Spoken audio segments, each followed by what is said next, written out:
Fast food நம்ம என்ன பண்ண போறோம்னா கிரேவியும் சிக்கன் பிரியாணி பண்ண போறோம்.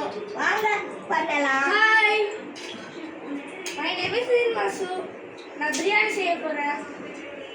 இப்போ வந்து என்ன, இது வந்து தக்காளி, வெங்காயம், இது வந்து 10 கிராமு, அதே மாதிரி 10 கிராமு, அதுக்கப்புறம் தக்காளி, வெங்காயம், இதுக்கு எக்ஸ்ட்ரா மிளகா, அவ்வளோதான். அதெல்லாம் போட்டுருங்க. அதுக்கும் 10 கிராம்லாம் போடணும்.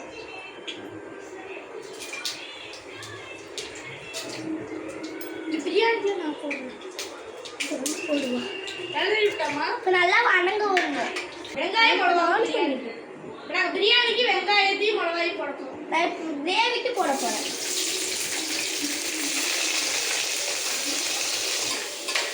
இப்போ நல்லா வணங்கிடும். அதுக்கப்புறம் தக்காளி போட்டலாம். வெங்காயம் நல்லா வணங்கினோன்னே தக்காளி போடணும். இப்போ வந்து தக்காளி நல்லா வதங்கிடுச்சு. இப்போ நாங்கள் வந்து வெங்காயம் சாதின்னு தெரியாமல் தக்காளின்னு சொல்லிட்டேன். இப்போ வந்து வெங்காயம் நல்லா வதங்கிடுச்சு. இப்போ நாங்கள் தக்காளி போட போகிறோம். தக்காளி நல்லா வதங்கினோடனே மசாலாலாம் போட போகிறோம்.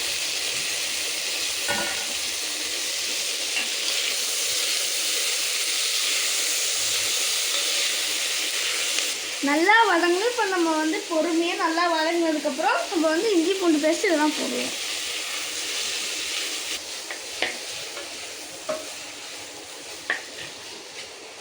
கிரேவிக்கு தேங்காய் கட் பண்ண எப்படி ரவுண்டாக இருக்குன்னு பாருங்க.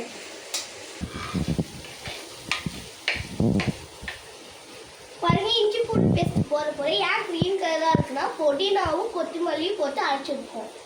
அப்படியே வலியாக 4 ஸ்பூன் போடணும்.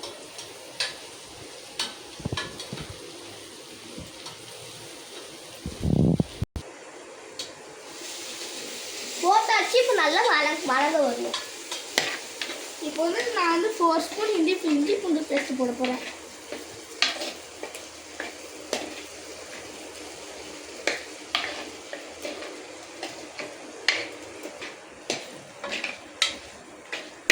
இப்போ வந்து நாங்கள் தயிர் வந்து 4 ஸ்பூன் போட போகிறோம். அது வந்து பிரியாணிக்கு, கிரேவிக்கு வந்து நாங்கள் தயிர் போட மாட்டோம்.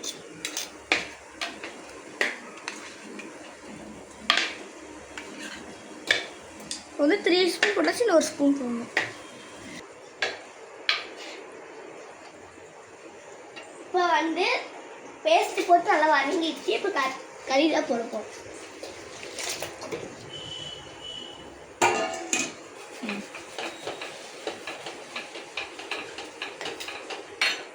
இப்போ வந்து நல்லா கறியில் கொஞ்சம் மிக்ஸ் பண்ணியாச்சு. பவுடர்லாம் போடுறான். மஞ்சள் தூள், குழம்புக்கு போடுற மிளகாய் தூள், கொத்தமல்லி தூள்,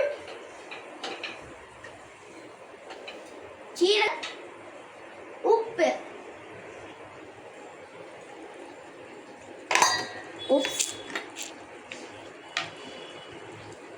அதுக்கப்புறம் லைட்டாக ஒரு கிளாஸ் தண்ணி ஊற்றணும்.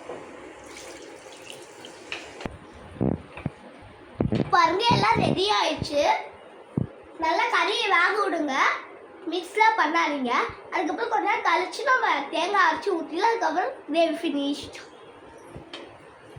இப்போ வந்து நம்ம வந்து நார்மல் சில்லி பிரியாணிக்கு வந்து இப்போ நம்ம வந்து normal chilli powder, Kashmir chilli powder, மஞ்சத்தூள் போட போகிறோம். இப்போ வந்து நம்ம கிளற போகிறோம்.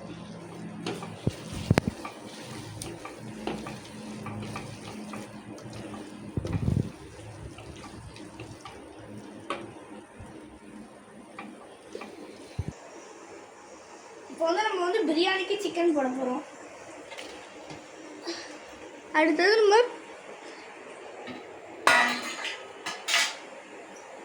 இப்போ வந்து 100 ml பால் ஊற்ற போகிறோம். முதல்ல கிளற போகிறேன்.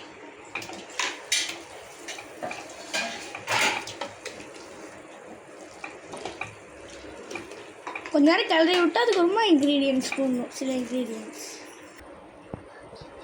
இப்போ வந்து நாங்கள் பாஸ்மதி ரைஸ் போடுறதுனால 1க்கு 1.5 கிளாஸ் தண்ணி ஊற்றுறோம்.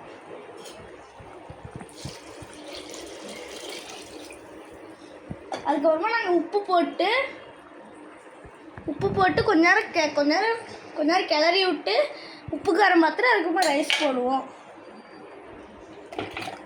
கொஞ்ச நேரம் கிளறி விடணும். நல்லா கிளறி விட்டதுக்கப்புறம் உப்பு காரம் பார்த்துட்டு ரைஸ் போடணும். இப்போ வந்து கொஞ்ச நேரம் கொதிக்கிட்டோம். அடுப்பை வந்து நீங்கள் வந்து ஃபுல்லாக வைங்க. அப்போ தான் கொதிக்கிறதுக்கு கொஞ்சம் நேரமே கொதிக்கும். கொஞ்ச நேரம் கொதிக்க வச்சுட்டு அதுக்கப்புறமா ரைஸ் போடலாம். உப்பு காரம் பார்த்துட்டு ரைஸ் போடலாம். இப்போ வந்து கறி நல்லா வெந்துருச்சு. கோகனட்டும் பொட்டுக்கல்லையும் போட்டு அரைச்சி வச்சுருந்தா இப்போ ஊற்ற போகிறோம். எங்கள் அண்ணா இன்னும் பிரியாணி முடிக்கல. இப்போ வந்து லைட்டாக பொட்டுக்கல்ல போடுங்க. அதாவது நீங்கள் அரைக்கும் போது போடுங்க. பொட்டுக்கல் லைட்டாக போடுங்க. 10 மினிட்ஸ் அப்படியே விடுங்க. அதுக்கப்புறம் லைட்டாக கிளறி விடுங்க. ஓகே,